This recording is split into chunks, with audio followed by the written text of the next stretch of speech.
Programme हालात हाजरा देखने वालों की खिदमत में मोहब्बत भरा सलाम। नाज़रीन, अभी भी फौज की तरफ से बयानात आ रहे, साजिश नहीं हुई, मदाखलत नहीं हुई, पता नहीं क्या क्या, समझ से बाहर है कि 2 माह पहले भी ये ड्रामा किया गया। अब फिर आगे इस तरह के बयानात देने की क्या जरूरत है।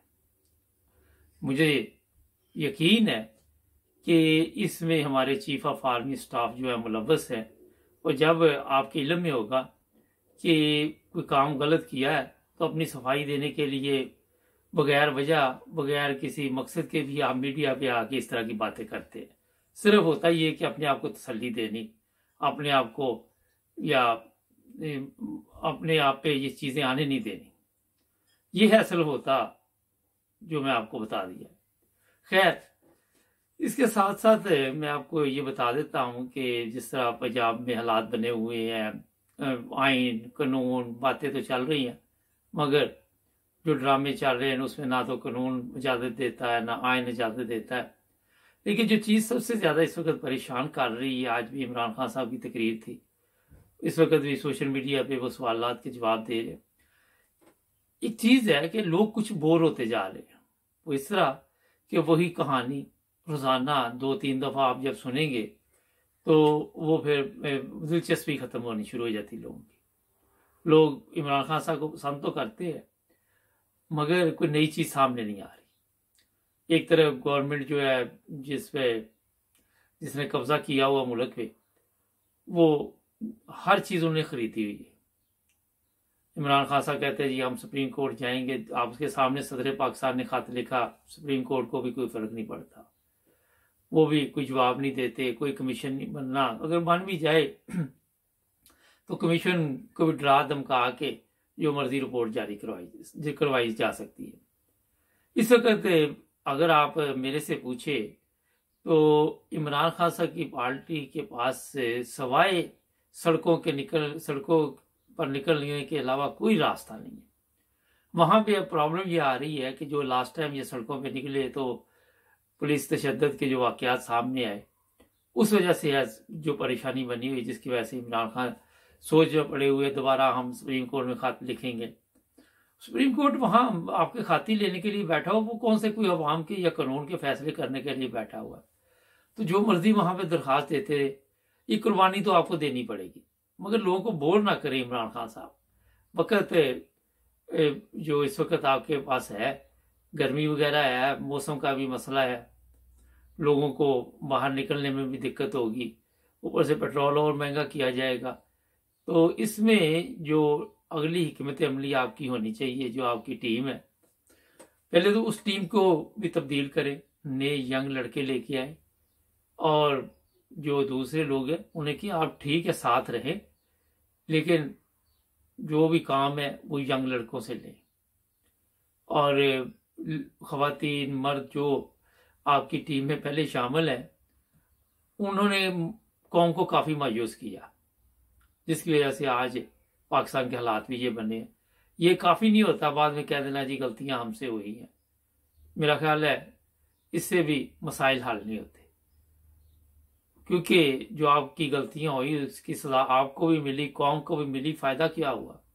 जब आपको तवज्जो दिलाई जा रही थी कि ये काम गलत है, पूरी मीडिया भी दिला रही थी, आप एक वो पठानों वाला दिमाग लेके बैठ गए कि नहीं जनाब जो मैंने किया वही होगा, जिस तरह पंजाब का वजीर आला था। और कहीं भी आपने चेंजिंग नहीं सोची कि हालात जो है वो ठीक नहीं होते जा रहे, इतना बंदा तेज होना चाहिए वहां पे पंजाब में, इतना बड़ा सूबा है, और आपके हाथ से वो भी निकल गया। आपकी जो पार्टी के लोग थे, आपने उनके साथ भी दुश्मनियां पैदा की, जिस तरह मैंने इस पे कई दफा तवज्जो आपकी दिलाई। तो ये सब कुछ जो भी हुआ ये आज आप काट रहे हैं। अब आके रोजाना वही कहानी मेरी जुबानी वाली गेम जो है, ये ज्यादा देर ना चलाएं। जो करना है वो जल्दी से जल्दी करें, क्योंकि अब आप फायदा उठा सकते हैं लोगों से। कल को और 2-4-6 माह गुजर के वैसे ही ठंड प्रोग्राम हो जाना, लोग जो है वो इतनी परेशानियों में पड़ते जा रहे हैं कि उनको खुद समझ नहीं आती। एक तो ये मैं आपको बता दूं। दूसरी बात यह है कि मुख्तलिफ लोगों से जो प्रोग्राम किए जाते हैं तो चीफ ऑफ आर्मी स्टाफ पे बड़ा अटैक करते हैं कि सारा इसका कसूर है, सब कुछ इसने किया। एक दफ़ा भी चीफ ऑफ आर्मी स्टाफ ने आके मीडिया में बातचीत नहीं की कि नहीं जी ये हमारा मैंने कोई ज़मीन नहीं बेल्जियम में ली, मैंने अमेरिका में कुछ नहीं लिया, मेरे पास पैसे नहीं आए, ये वो जो भी जिस तरह पहले झूठ बोलते हैं वाकई झूठ ही बोल देते आगे। आपके सामने जो बयानात फौज की तरफ से आते हैं, हम सियासत में हिस्सा नहीं लेते, सबसे बड़ा तो झूठ ये होता है। अब लोग पाकिस्तान में बैठ के तो ये बात नहीं कर सकते, उनको पता है कि हम करेंगे तो ये हमारे ऊपर केस डाल देंगे, झूठे केस फिर डाल देंगे। तो जो मुल्क 40 झूठ फरेब हेरा फेरी के साथ चल रहा हो, वहां सच बोलने वाले के लिए तो मुसीबत बन जाती है, अजाब बन जाता है। तो इसलिए अपने झूठ छुपाने के लिए सियासत जो आप लोग कर रहे हैं, वो मेरा ख्याल है कि कौम जो है वो काफ़ी उससे मायूस हो चुकी है। बाकी जी कौम लोग कहते हैं जी इनको तारीख में याद रखा जाए, क्या तारीख में, यहाँ बड़े बड़े जाबर आए, चंगेज़ खां, हलाकू खां, फ़िरौन, यजीद, क्या हो गया? दुनिया तो चल ही रही है और किताबों तक ये चीज़ें रह गई है, किसी ने कोई सीखा ही नहीं, किसी को क्या फ़र्क पड़ता है? आप सारा दिन सोशल मीडिया पे इन लोगों को चोर चोर कहते रहते, इनको कोई फ़र्क पड़ता है? क्योंकि बेशर्म इस वक्त इतने ये लोग हो चुके हैं कि शर्मो हिया का दूर दूर तक नाम। पाकिस्तान में जिस तरह मैंने कई दफ़ा बताया कि लोगों को ऐसे मुसीबत में डाला हुआ है कि वो बाहर निकले तो कुछ उनको ताज़ा हवा आए, और ऊपर से ये बार बार जनाब गरीब के लिए यही बहुत बड़ी मुसीबत है कि रोज़ाना अगर तेल की कीमत नहीं भी बढ़ानी तो खबर चला देते हैं लोग जो इसी परेशानी में रहेंगे।